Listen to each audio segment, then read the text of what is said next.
ఆంధ్రప్రదేశ్ అభివృద్ధికి నాది పూచి అంటూ మొదటి నుంచి పనిచేస్తున్నారు. అభివృద్ధికి మార్గనిర్దేశం చేస్తున్నారు. కేంద్రం నుంచి రాష్ట్రానికి ప్రాజెక్టులు తీసుకురావడానికి తన వంతు కృషి చేస్తున్నారు. అవినీతి రక్కసిపై పోరాటం చేస్తూ ప్రజల సంపద ప్రజలకే చేరాలన్న పోరు బాటలో ఆయన ముందు నిలుస్తున్నారు. అధికారాన్ని చేపట్టిన నాటి నుంచి నేటి వరకు ఎప్పుడూ కూడా సంక్షేమమే ఆయనది. నిత్యం ప్రజలకి అందుబాటులో ఉంటూ వారి ఆకాంక్షల మేరకు పాలన సాగిస్తూ ఉన్నారు. ఎన్నికల్లో ఇచ్చిన హామీలు ఏ విధంగా భరోసా ఇచ్చారో అదే విధంగా ఆంధ్రప్రదేశ్లో యువతను మేల్కొల్పే బాధ్యతను కూడా తీసుకున్నారు.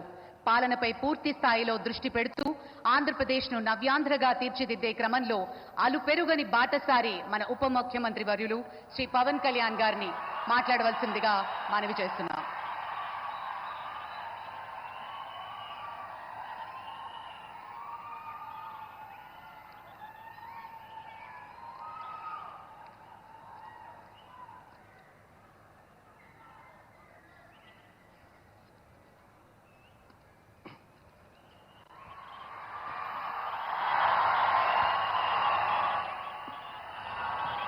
ఒక సదుద్దేశం, ఒక సదాశయం లేకుండా ఒకరు కన్యాకుమారి నుంచి కశ్మీర్ వరకు నడిచిన అది ఒక నిరర్ధకమైన నడకగా చరిత్రలో మిగిలిపోతుంది.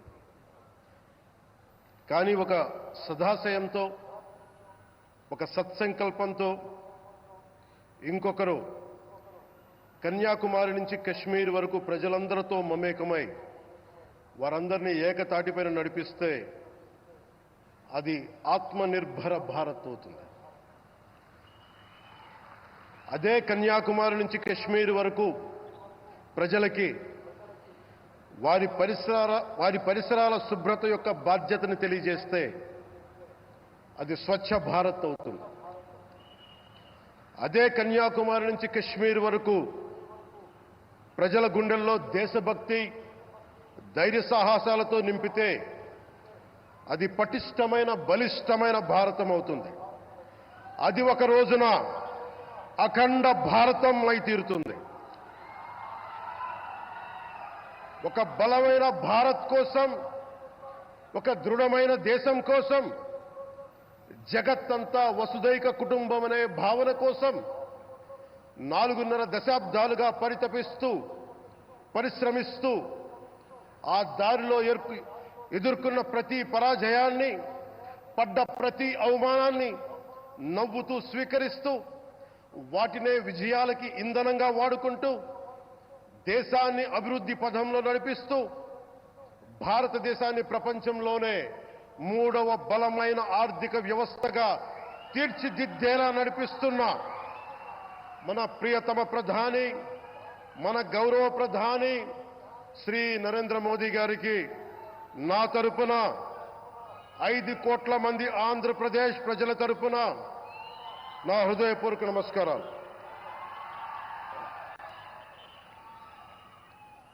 విద్యార్థి నాయకుడిగా రాజకీయాల్లో ప్రవేశించి రెవెన్యూ మంత్రిగా, ఆర్థిక మంత్రిగా మొదలై తెలుగుదేశంకి రథసారథి అయి 4వసారి ముఖ్యమంత్రి అయి తెలుగు ప్రజల్ని అభివృద్ధి పదంలో నడిపిస్తున్న దార్శనికులు, రాజకీయ ఉద్దండులు గౌరవ ముఖ్యమంత్రి శ్రీ నారా చంద్రబాబు నాయుడు గారికి నా హృదయపూర్వక నమస్కారాలు.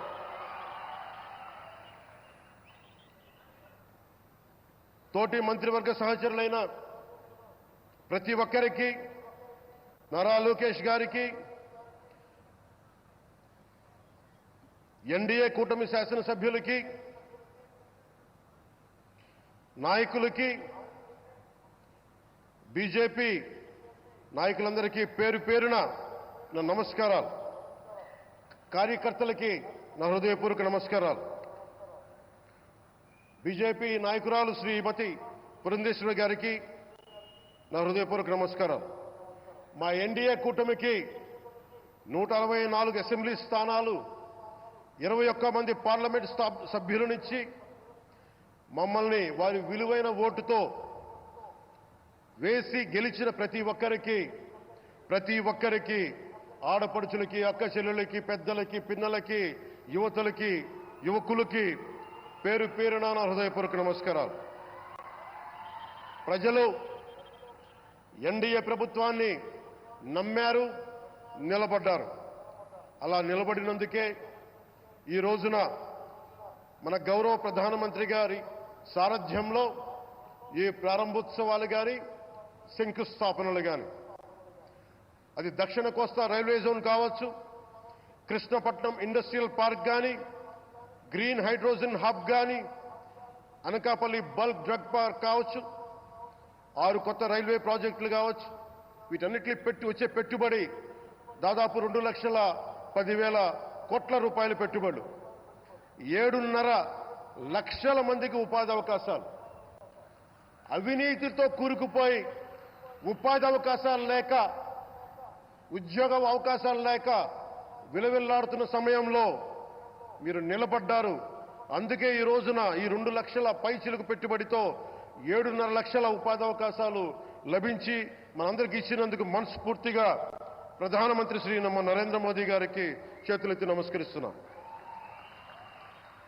ఇవి కాకుండా కొత్త హైవేల నిర్మాణం, విస్తరణ, అలాగే అమరావతి రాజధానికి పెట్టుబడులు, పోలవరంకి నిధులు, 15th ఫైనాన్స్ కమిషన్ నిధులు కానీ, జల్ జీవన్ మిషన్ కోసం ప్రతి ఇంటికి నీరు, రక్షిత మంచినీరు రావాలి, ఆయన ఆకాంక్ష, ఆయన ఆశయం. మనకు గంట కాదు 24 గంటలు రావాలని పడ్డ తపన ప్రధానమంత్రి గారిది.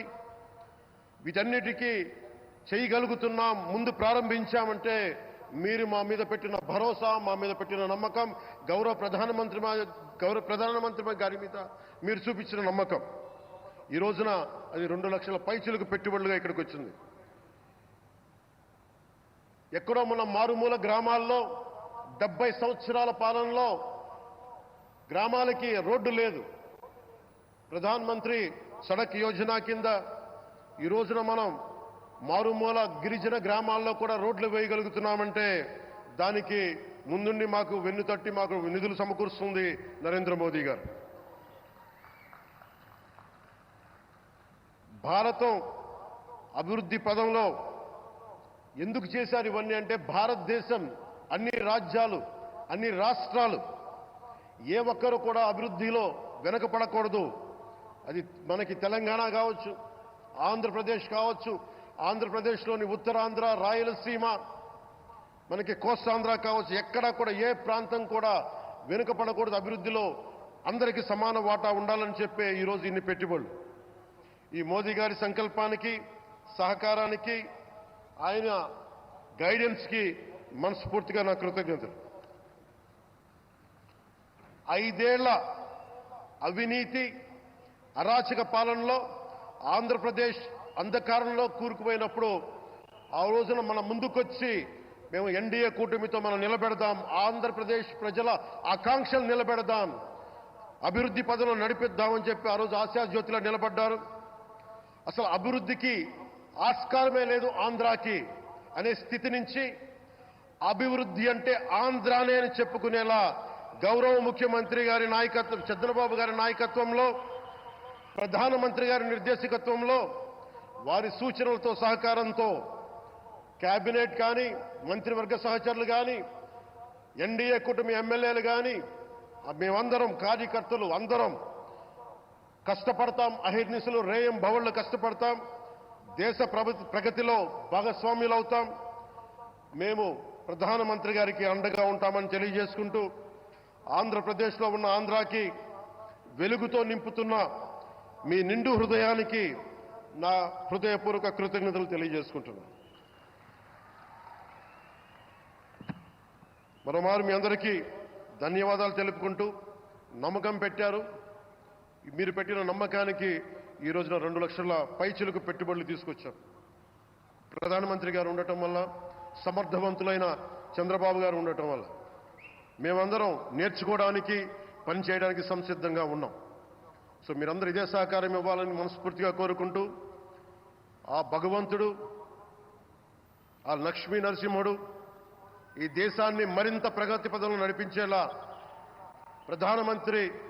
గౌరవ ప్రధానమంత్రి శ్రీ నరేంద్ర మోదీ గారికి దీర్ఘాయుష్ ఇవ్వాలి, ఆరోగ్యం ఇవ్వాలని మనస్ఫూర్తిగా కోరుకుంటూ ఆ లక్ష్మీ నరసింహుడిని వేడుకుంటూ సెలవు తీసుకున్నాను. జై భారత్, జై హింద్.